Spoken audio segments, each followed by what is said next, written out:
Lube. Lube! It's everywhere! Now, it's so simple, yet it's so underrated, in my opinion. Now, it used to be something that you just get from your pharmacy, from a sex shop, be a bit embarrassed about, but now it's on your supermarket shelves, you can put it on your grocery shop that is delivered to your door, there's TV adverts regularly on with lube advertisements, it's everywhere. Completely normalising its use, which is amazing. Now there's so many brands, there's so many types and even flavours that I suppose for some people it can be quite confusing and quite overwhelming perhaps. Now often lube is the first item that, separate from your bodies obviously, that is introduced to the bedroom or whatever room you're having fun in. It may enhance sexual experience, and then people are a bit worried about the conversations that it might generate.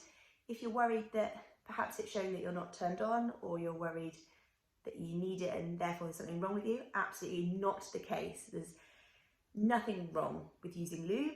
It will enhance your experience, and it's important to remember that changing things from the same old cycle of sex or doing something slightly different is not criticism, but it actually helps your relationship evolve and grow.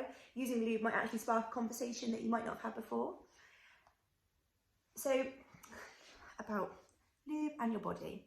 The clitoris, vagina, anus, penis can all be stimulated more comfortably with lube for a lot of people. Now, the vagina is obviously self-lubricating.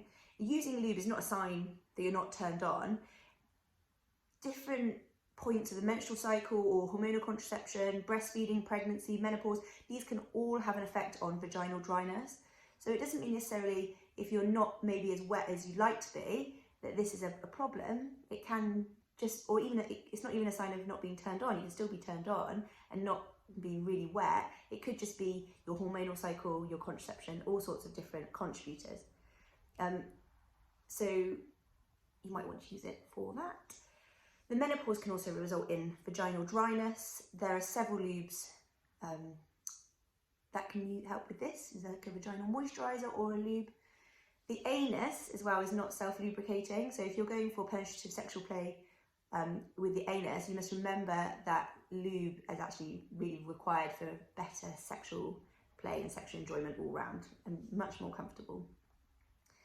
There are several types of lubes. Water, plant oil based, and these can be administered from a tube, from a pump, all different ways. Those with menopause might find that a pessary lubrication or moisturiser actually brings them a lot more comfort during the day as well as during sexual activity. And so yeah, just general daily comfort. Reaching for lube, I think, should be encouraged to increase sensitivity, enjoyment, comfort, just make sex more fun for all. Types of lube. All lube provides more glide and less friction, but there are a variety of types that may serve a personal preference or uses depending what you want to use lube for. Now, water-based is a go-to. It can be used with sex toys, condoms. It doesn't tend to stain any bedding. It absorbs easily. This means it sometimes might need a bit of reapplication, but it's pretty simply easy-based lubrication. Oil-based lubricants. Now, these aren't designed to be used with condoms, but they say could be used in the shower.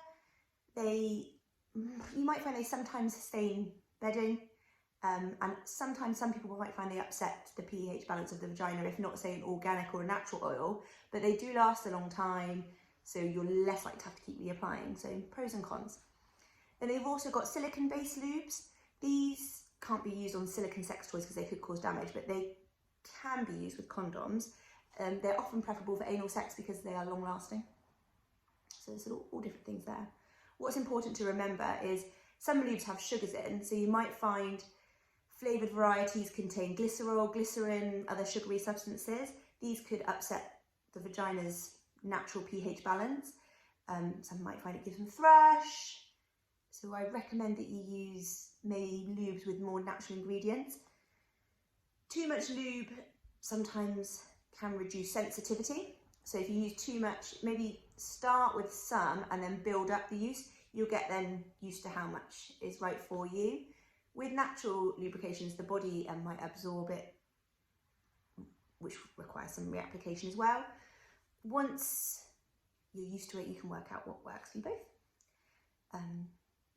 There are lots of lubes that you find on the market that vary sensations, like hot and cold, and these are developed for that reason. So don't go trying and finding alternatives like deep heat or something else to substitute, because that probably won't end well. Saliva is like the nature's lubricant. It's a very basic form. It's not very effective all the time. You also remember, do not ever do it with a cold sore or another oral infection that could then spread onto your partner. Shower sex or water sex. Water is a lube, but it's not long lasting. Don't sort of, while you're in the shower as well, don't go reaching for shower gels or shampoos or conditioners. These might smell nice, but they're not like great on the inside. Great for the outside, they smell lovely, but not on the inside. If you're looking at lube recommendations, I would usually say the Yes Organics. So they do various like vegan plant-based water and oil. They do moisturizers.